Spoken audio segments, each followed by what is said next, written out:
বন্ধুরা, ঘরে পাকা কলা একটু বেশি দিন রেখে দিলে কি হয়, দেখবেন যে সেই কলাগুলো একটু কালো হয়ে বেশি পেকে যায়। সেক্ষেত্রে আপনারা সাধারণত কি করেন, এই যে বেশি পেকে যাওয়া কালো কলাগুলো কিন্তু ফেলেই দেন। নমস্কার বন্ধুরা, অনুভার রান্নাঘরে আরও একটি নতুন রেসিপিতে সবাইকে স্বাগত জানাচ্ছি। বন্ধুরা, এই যে আমি বেশি পেকে যাওয়া পাকা কলা আর হাফ কাপ সুজি দিয়ে তৈরি করে দেখাবো একটি দারুণ মজাদার রেসিপি। এই রেসিপিটি দেখার পর কিন্তু আপনাদের আর এই বেশি পেকে যাওয়া কলা আর ফেলে দিতে মনই চাইবে না। আর সেই জন্য দেখুন, এখানে আমি নিয়েছি 4টি পাকা কলা। এখানে কিন্তু আপনারা যে কোনো ধরনের পাকা কলা নিতে পারেন। তো এইবার দেখুন, আমি একটি বড় দেখে মিক্সিং জার নিয়ে নিয়েছি। জারের ভিতরে দিয়ে দেবো কলাগুলোর খোসাটাকে ছাড়িয়ে আমি জারের ভিতরে একসঙ্গে দিয়ে দিচ্ছি। এখানে এই রেসিপিটায় কিন্তু কলাটা যদি একটু বেশি নরম হয় তাহলে কিন্তু রেসিপিটা খুবই ভালো হবে। কলাটাকে ভালোভাবে পেস্ট করার জন্য একই সঙ্গে দিয়ে দিচ্ছি 1 কাপ চিনি। এখানে কিন্তু কলাটা আপনারা হাত দিয়েও একটু চটকে নিতে পারেন।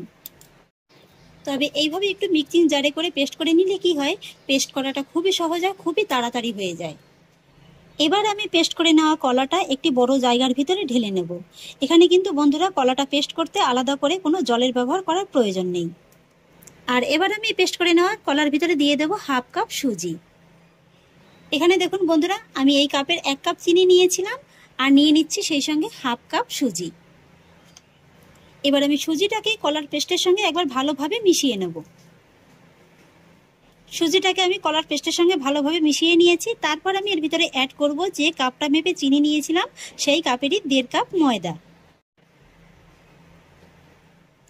একবার একটু ভালোভাবে জড়িয়ে নেব।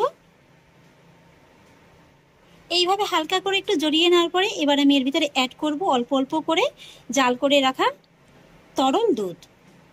এখানে কিন্তু দুধটাকে আমি আগেই জাল করে ভালোভাবে ঠান্ডা করে নিয়েছি। এইভাবে কিন্তু অল্প অল্প করেই দুধটা মেশাতে হবে, তা নাহলে কিন্তু এই যে ব্যাটারটা প্রয়োজনের তুলনায় একটু বেশি পাতলা হয়ে যেতে পারে।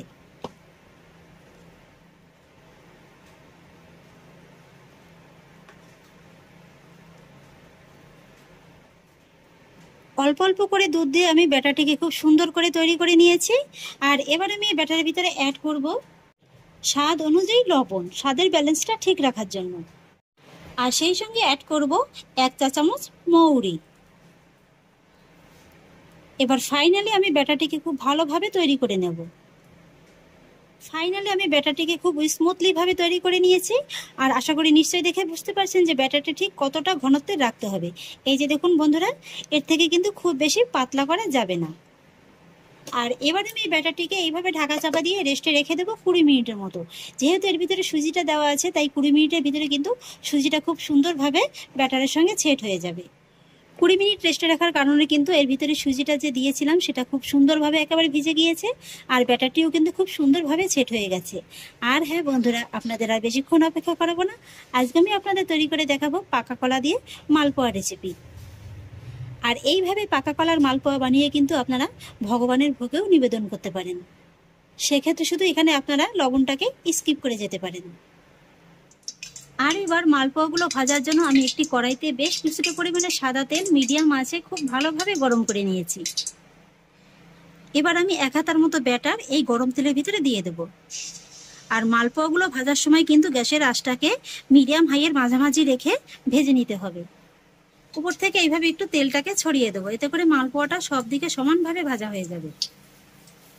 এই যে দেখুন বন্ধুরা, তেলটা ছড়াতে ছড়াতেই মালপোয়াটা কত সুন্দর একেবারে ফুলে বলের মতো হয়ে গেছে।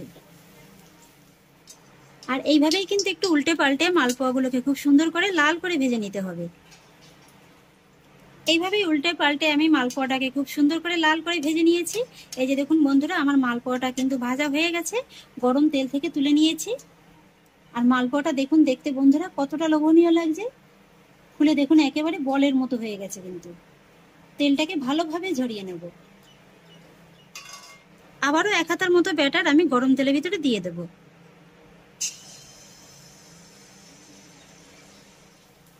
এই মালপোয়াটাও দেখুন বন্ধুরা একেবারে ফুলে বলের মতো হয়ে গেছে। প্রত্যেকটা মালপোয়াই কিন্তু একই রকম ভাবে ফুলে যাবে। আমার দ্বিতীয় মালপোয়াটা খুব সুন্দরভাবে ভাজা হয়ে গেছে, এটাকেও আমি গরম তেল থেকে তুলে নেব।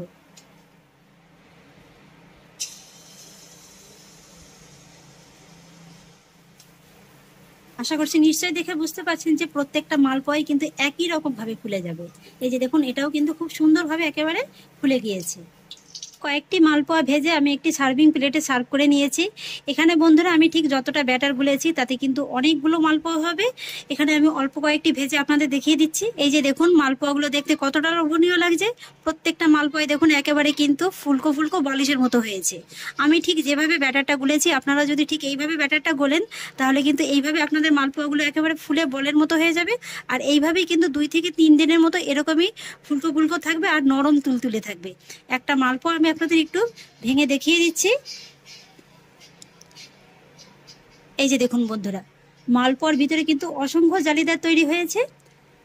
আর এই মালপোয়াগুলো দেখতে যতটা সুন্দর, খেতে কিন্তু তার থেকে অনেক বেশি মজাদার লাগবে। কলা দেওয়ার কারণে কিন্তু এই মালপোয়াগুলো খুবই একেবারে নরম তুলতুলে হয়েছে।